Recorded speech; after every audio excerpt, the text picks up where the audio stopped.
My boss's hand is sliding up my thigh under the table, and my husband is sitting right next to me.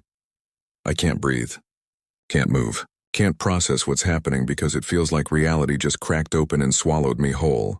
Stephen Caldwell, my boss, the man who signs my paychecks, the untouchable VP with the corner office and the God complex, has his fingers creeping beneath the silk of my dress while my husband Marcus cuts into his steak 3 feet away. The white tablecloth hides everything. The crystal chandeliers sparkle overhead. Soft jazz bleeds through invisible speakers.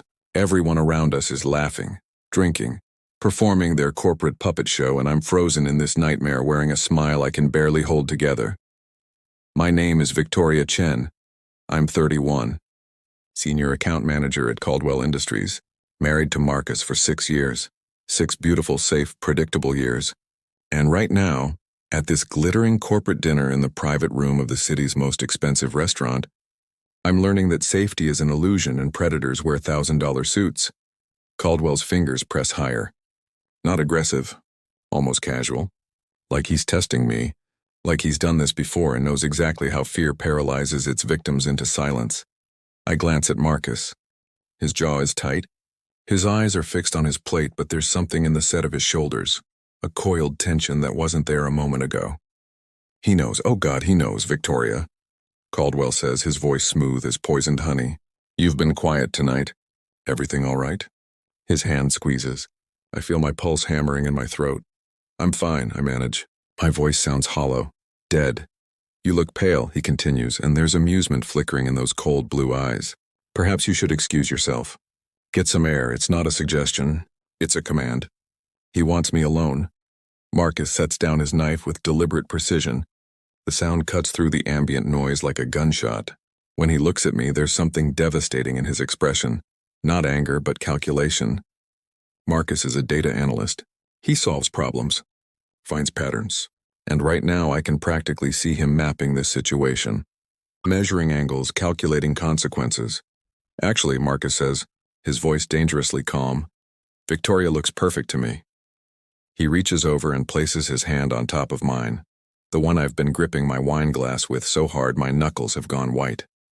His fingers are warm, steady, anchoring me.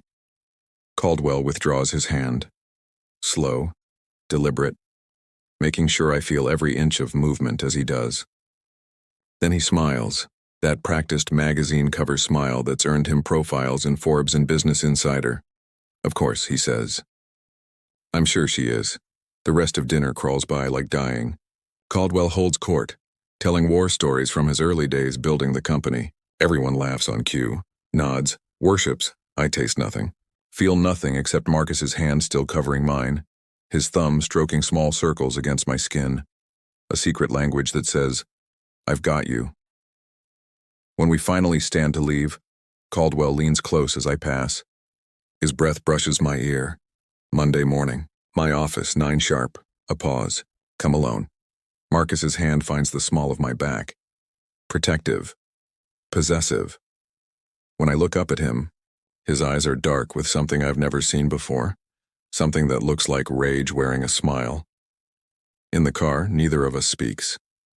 Marcus drives with his left hand, his right hand resting on my knee. Not sensual, but territorial. Claiming. The city lights blur past. My heart won't stop racing. Finally, he breaks the silence.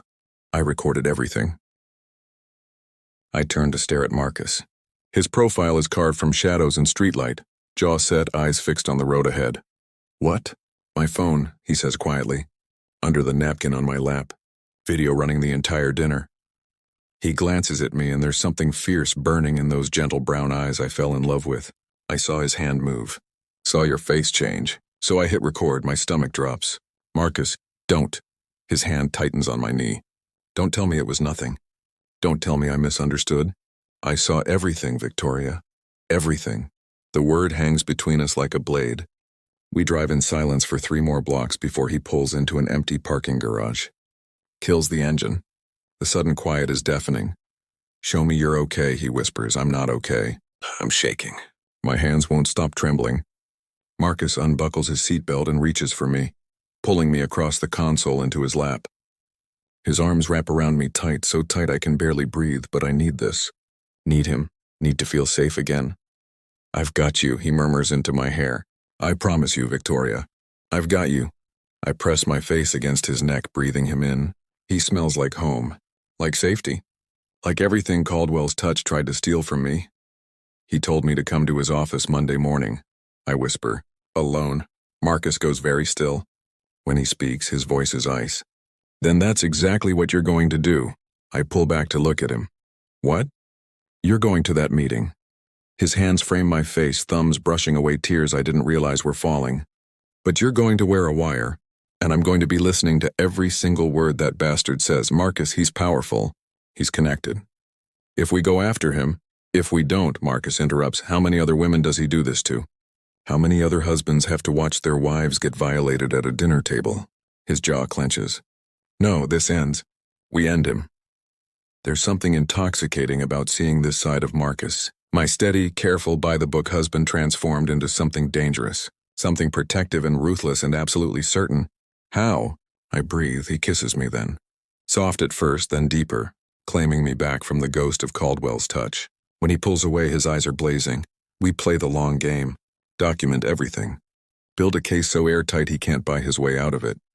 His fingers trace my jawline.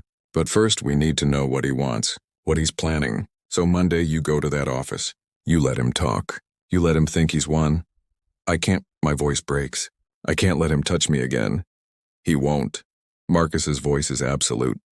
Because I'll be right outside that door. And if he so much as breathes wrong, I'm coming in. We sit there in the dark garage holding each other. My heart is still racing, but it's different now. Not fear, something else. Something that feels like power returning to my veins. Why are you so calm? I finally ask. Marcus's smile is sharp, predatory. Because I grew up poor, Victoria. I grew up watching powerful men destroy people like my parents and walk away clean. I spent my whole life learning how to see patterns, how to find weaknesses, how to turn data into weapons. He leans in until our foreheads touch. Stephen Caldwell just made the biggest mistake of his life. He touched something that belongs to me. The possessiveness in his voice should probably bother me. Instead, it ignites something low in my belly. Heat, hunger, the need to be reminded that I'm his and he's mine, and nothing Caldwell did can change that. Take me home, I whisper. Marcus's eyes darken. He understands what I'm asking, what I need. Yes, he says simply. The drive home takes forever. Marcus keeps one hand on my thigh the entire time, fingers tracing patterns through the silk. Reminding me, reclaiming me. When we finally pull into our driveway, I'm trembling again, but this time it's not from fear. Marcus comes around to open my door, takes my hand, leads me up the steps to our house like we're crossing a threshold into something new. At the door, he stops, turns to me. After tonight, he says quietly, everything changes. Monday morning arrives wrapped in fog and dread. I'm standing in our bedroom staring at the tiny recording device Marcus is taping between my breasts. His fingers are careful, clinical, but I can feel the tension radiating off him in waves. It's voice-activated, he explains, smoothing the medical tape against my skin. Wireless. Transmits directly to my phone. I'll be in the coffee shop across the street with headphones in, listening to everything. I watch his face as he works. There are shadows under his eyes.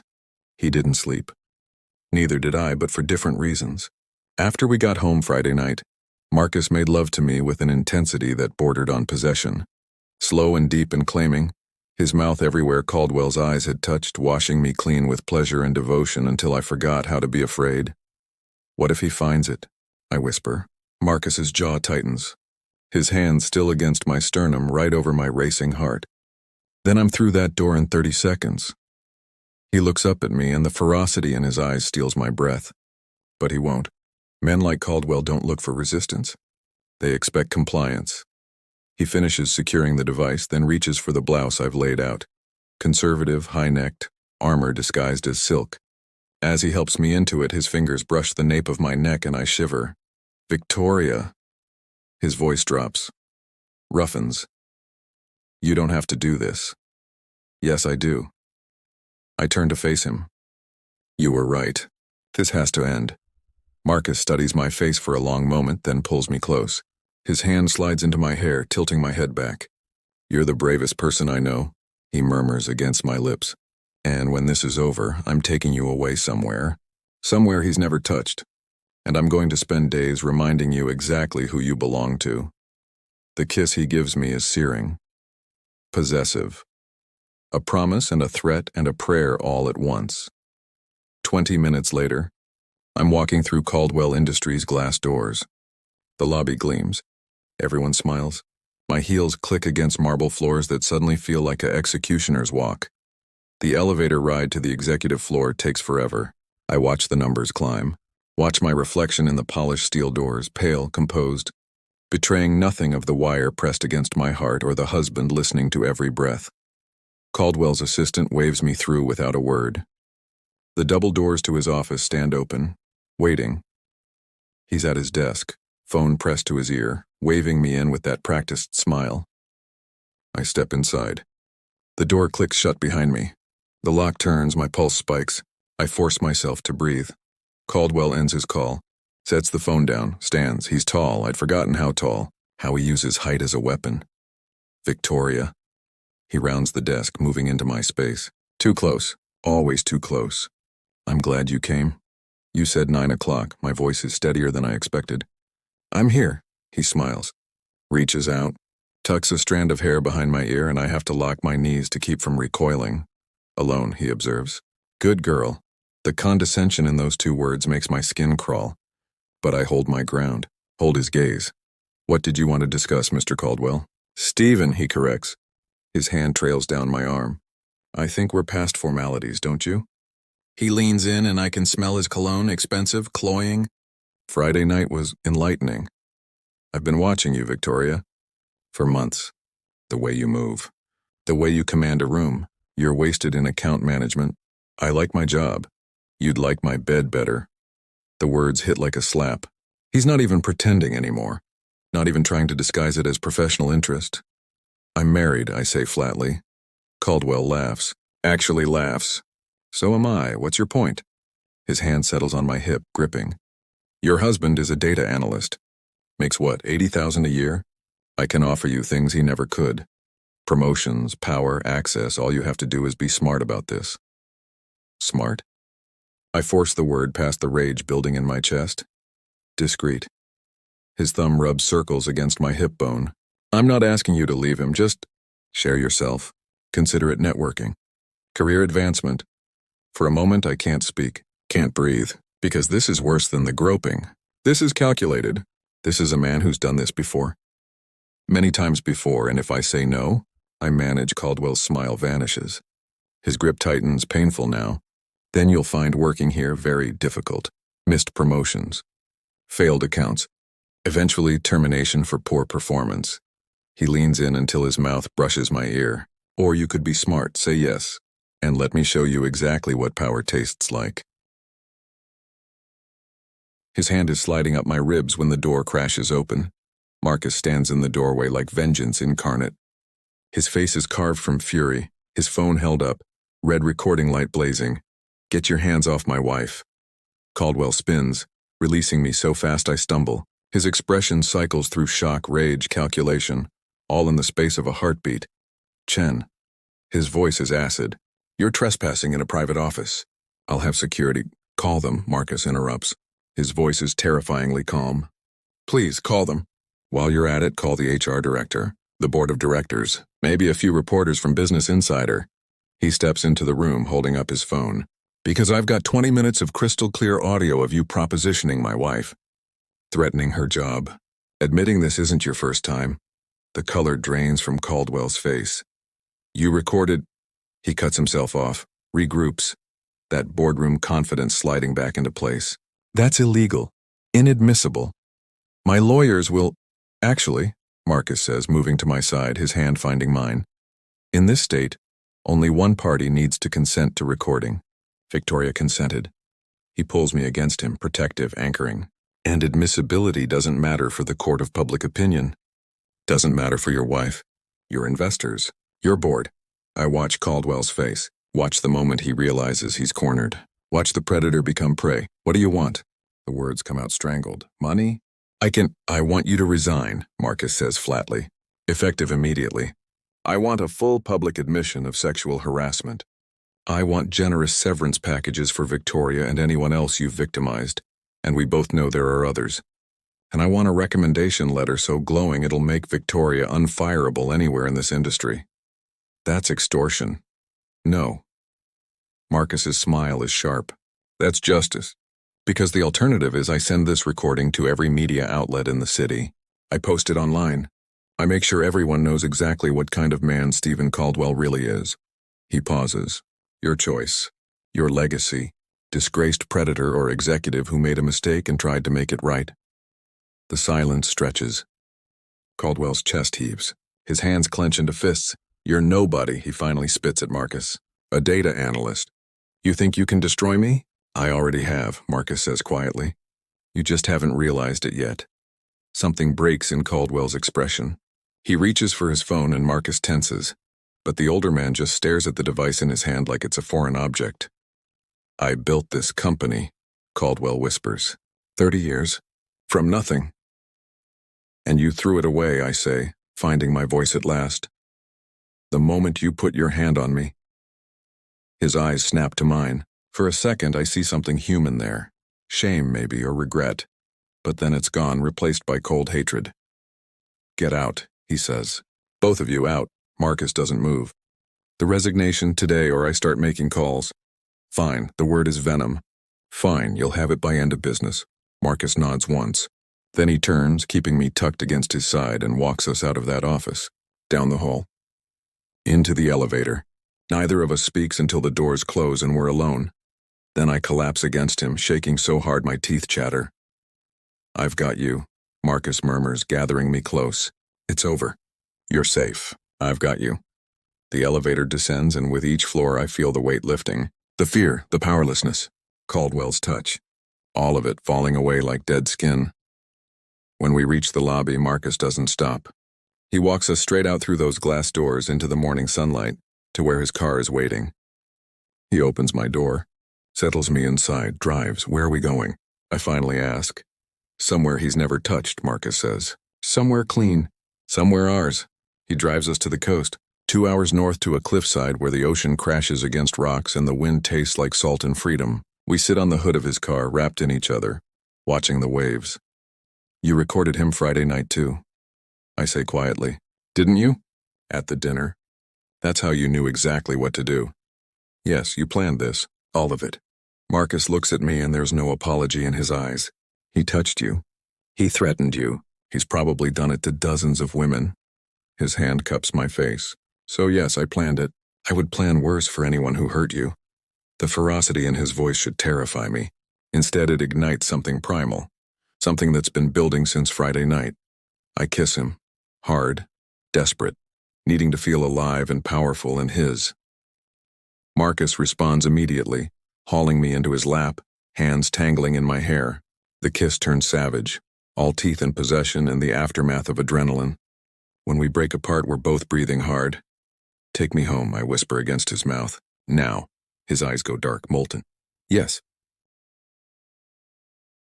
The news breaks 3 days later. Caldwell Industries. CEO resigns amid harassment allegations. I'm curled on our couch. Marcus's laptop balanced on my knees, reading article after article. Caldwell's resignation statement. The company's promise to investigate. 3 other women who've come forward with similar stories, emboldened by his admission. Marcus appears behind me, setting a cup of tea on the side table, his hands settling on my shoulders. How do you feel? He asks softly, like I can breathe again. I close the laptop, turning to look up at him, like we did something that matters. He comes around the couch, settling beside me, pulling me into his arms. We fit together perfectly, we always have. But something's different now. Deeper. Forged in fire, the headhunter called. I say against his chest. 3 different firms want interviews. One of them is offering $20,000 more than I was making. You don't sound excited, I'm not. Not about any of those positions. I'm thinking about starting my own consulting firm. Using everything I know about account management, but on my terms. My clients. My rules. Marcus pulls back to look at me and there's pride blazing in his eyes. That's a yes from me. It's risky. You're the bravest person I know, he says, echoing his words from Monday morning. Risk is just another word for opportunity when you're this smart. I laugh, but it catches in my throat. I keep thinking about what he said, that I'd like his bed better than my job. I meet Marcus's gaze. He was so confident, so sure I'd say yes eventually. Because men like him always win, Marcus says quietly, until they don't. His hand slides into my hair, tilting my face up. But he was wrong about one thing. What? You don't like your job better. His thumb brushes my lower lip. You like this better, us, our life, our bed, and no amount of power or money could ever compete with that. He's right. God, he's right. Whatever Caldwell offered was hollow, empty, a transaction disguised as advancement. What Marcus and I have is real, built on trust and partnership and a love that just proved it could burn down empires. Make love to me, I whisper. His eyes darken. Here? Anywhere, everywhere. I struggle for words. I need to feel clean, whole, yours, Marcus understands. He always does. He stands, lifting me with him, carrying me down the hall to our bedroom. Lays me down on sheets that smell like us, like home, like safety. He undresses me slowly, reverently, kissing every inch of skin as it's revealed, washing away the ghost of Caldwell's touch with lips and tongue and devotion. Mine, he murmurs against my collarbone. Always mine. Always. I breathe. When he finally enters me, it's slow, deep, complete. We move together like we're learning each other for the first time, and maybe we are. Maybe we're different people now, stronger, fiercer, bound together by surviving something that could have destroyed us. Marcus's forehead rests against mine, our breath mingling, our bodies joined. I love you, he whispers. I would burn the world for you. I know. I arch into him, pulling him deeper. I love you too. Pleasure builds between us, not just physical, but emotional, spiritual. The kind of connection that transcends bodies and becomes something indefinable. Sacred. When I fall apart in his arms, it's with his name on my lips and tears streaming down my face, not from pain but from relief, from gratitude, from the overwhelming knowledge that I'm safe and loved and free. Marcus follows moments later, burying his face in my neck, his body shuddering with release and emotion and the same overwhelming relief. We lie tangled together afterward, skin cooling in the afternoon light filtering through our curtains. His fingers trace idle patterns on my spine. Do you think he'll try to retaliate? I ask quietly. Let him try. Marcus's voice is iron. I've got backups of everything. Cloud storage, multiple devices. Even if he somehow destroyed all of it, those other women are talking now. He can't silence everyone. You thought of everything. I had to. He kisses my temple. You're everything. 3 months later, I signed the lease on my first office space. It's small but mine, gleaming and full of possibility. Marcus helps me move in, assembling furniture, hanging my degrees, setting up the espresso machine that's definitely too expensive but absolutely necessary.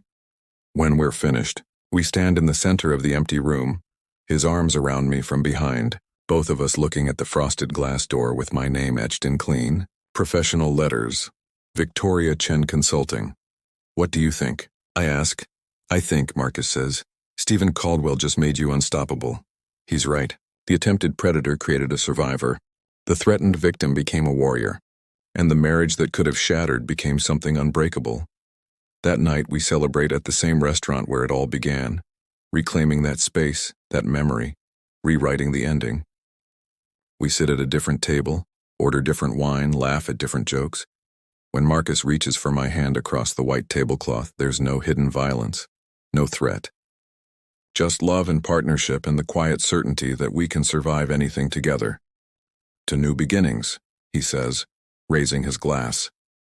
To us, I correct, clinking mine against his. To us and to burning down anyone who underestimates what we're capable of. Marcus grins, that sharp, predatory grin I've come to adore. I'll drink to that, and we do. We drink and laugh and walk out of that restaurant hand in hand, leaving ghosts behind. Walking into a future we built from the ashes of someone else's cruelty. Some stories end in destruction, some in resignation, some in justice. Ours ends in power, and it's only just beginning.